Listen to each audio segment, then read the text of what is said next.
Prvé slovenské jahody sa už objavili na pultoch obchodov. Kým bežne si na ne zákazníci počkajú až do neskorej jary, niektorí pestovatelia dokážu sezónu posunúť o niekoľko týždňov skôr. Pomáhajú si pritom modernými skleníkmi aj foliovníkmi.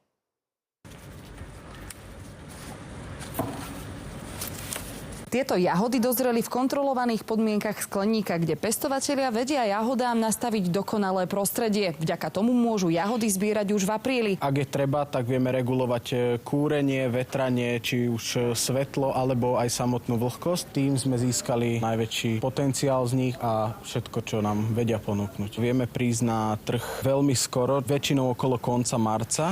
Najneskôršie to býva okolo 5. a 6. apríla. Ani pri takto prepracovanej technológií však nemajú pestovatelia všetko vo svojich rukách. Rozhodujúce slovo má stále počasie a množstvo slnečného svetla. Na začiatku sezóny vlastne celý ten február bol veľmi tmavý, bolo málo slnka, takže aj my sme očakávali prvé slnečné lúče a potom ako prišli, tak už jasne bolo vidno, že naše jahody sa vyvíjajú dobrým smerom a už sme iba očakávali produkciu. Pestovatelia hovoria, že práve takéto spôsoby pestovania môžu pomôcť rozšíriť ponuku slovenského ovocia aj mimo tradičnej sezóny.